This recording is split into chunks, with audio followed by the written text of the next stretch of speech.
Innover, financer, accompagner. La Caisse d'épargne de Midi-Pyrénées, partenaire des acteurs de l'économie. Bonjour Tahar Meliti, vous êtes directeur général d'Alliance pour l'industrie du futur, une association qui est née cet été et qui s'inscrit dans le cadre de la Nouvelle France industrielle qui a été voulue et lancée par Emmanuel Macron.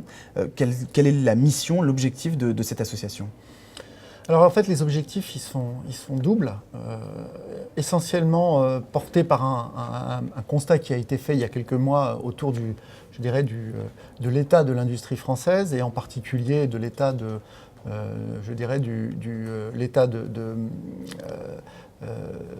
robotisation et de modernisation de notre outil industriel.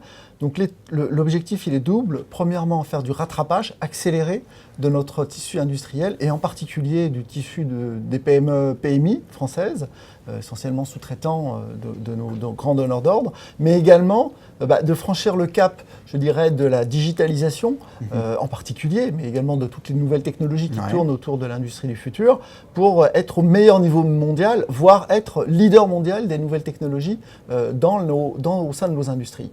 Et être plus compétitif, évidemment, par voie de conséquence. Évidemment. Alors, que peuvent attendre concrètement les grands groupes et les PME de manière très simple? De quels moyens disposez-vous ?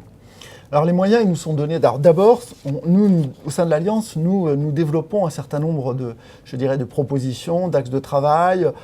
Concrètement, on vient de finaliser, aujourd'hui, on vient d'annoncer la création d'un guide pour l'industrie du futur, donc qui est disponible aujourd'hui en papier et qui va être disponible en ligne probablement dès demain. Donc ça, c'est quelque chose de concret. Au-delà de ça, donc on est accompagné par l'État pour justement au niveau financier, pour aider à l'émergence de projets de R&D qui vont permettre à amener à maturité donc un certain nombre de technologies. On est également aidé par l'État pour accompagner la modernisation de ce tissu industriel. Et concrètement, chacune des régions et des futures grandes régions françaises, certaines l'ont déjà fait, certaines vont le faire, vont lancer un grand appel d'offres qui permettra d'identifier les PME qui ont envie de rentrer dans le chemin de l'industrie du futur. Et cet appel d'offres donc, va permettre, c'est un grand appel à manifestation d'intérêt, en fait, il va permettre à ces PME donc, de candidater et d'être aidés par la région pour faire un diagnostic concret de leur état industriel. Une aide financière. Une aide financière. Donc ça sera une aide d'un conseil, d'un consultant, qui pendant une dizaine de jours va travailler dans l'entreprise et va identifier quelles sont les forces, les faiblesses de l'industrie, de l'industriel concerné, de l'entreprise concernée. À partir de là, il va faire son diagnostic. Donc, et ensuite de s'engager dans cette démarche industrie du futur où un certain nombre de financements vont pouvoir être accordés par la BPI pour aider à financer donc, la modernisation de ce tissu industriel. Donc c'est des choses très concrètes et qui sont accessibles aujourd'hui, dès à présent, à ces PME. Au-delà de ça, donc, comme je vous l'ai dit, on a un grand appel à projet de 100 millions d'euros qui est destiné donc, à amener à maturité les nouvelles technologies. On est évidemment, le gouvernement nous a écoutés, nous en partie, sur le fameux suramortissement fiscal, sur l'investissement productif. Puis on est en train évidemment aussi de construire un certain nombre de nouvelles propositions qui pourront faire l'objet d'aides de l'État. De nouveaux financements dans le futur concret. Alors, vous parlez de rattrapage, vous parlez de modernisation. Est-ce à dire qu'il y a un réel retard de la France par rapport à d'autres pays comparables ? On parle de 10 ans de retard dans la robotisation, par exemple. Oui, c'est colossal. Je veux dire, c'est vrai qu'on cite beaucoup l'Allemagne pour visualiser le retard qu'on a en termes de robots.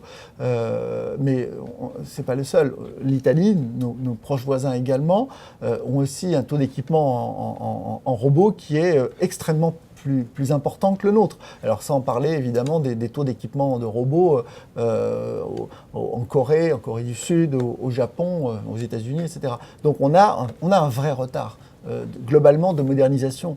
Je dirais, c'est pas Zola, pardonnez-moi l'expression, mais certaines de nos PME, pour des tas de raisons qui peuvent être multiples, n'ont pas forcément fait l'investissement qu'il fallait au bon moment, et donc on se retrouve parfois avec des outils de production qui datent des années 50, 60. Et la moyenne, c'est des outils de production qui ont 20 ans d'âge, 20 à 25 ans d'âge, ce qui est très vieux pour un outil de production.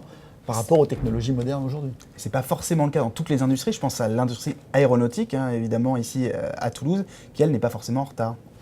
Non, effectivement, vous citez l'exemple de l'industrie aéronautique qui est effectivement un exemple particulier où il y a eu cette convergence, effectivement, d'avoir sur notre territoire national des grands donneurs d'ordre, des grands équipementiers, enfin des grands sous-traitants, qui se sont rassemblés, mobilisés, qui ont su créer, se fédérer et créer donc des chaînes de valeur complètes. Ouais.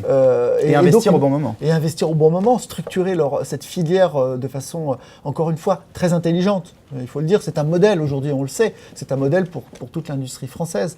Et donc, oui, c'est insatisfait d'avoir aujourd'hui un modèle comme l'industrie aéronautique pour porter et défendre cette industrie du futur. Mais il ne faut surtout pas qu'elle reste... Ne pas s'arrêter là. Être un exemple, mais ne pas s'arrêter là. Exactement. Très bien. Merci beaucoup, Monsieur Meliti, d'avoir répondu à mes questions. Merci à vous. Au revoir.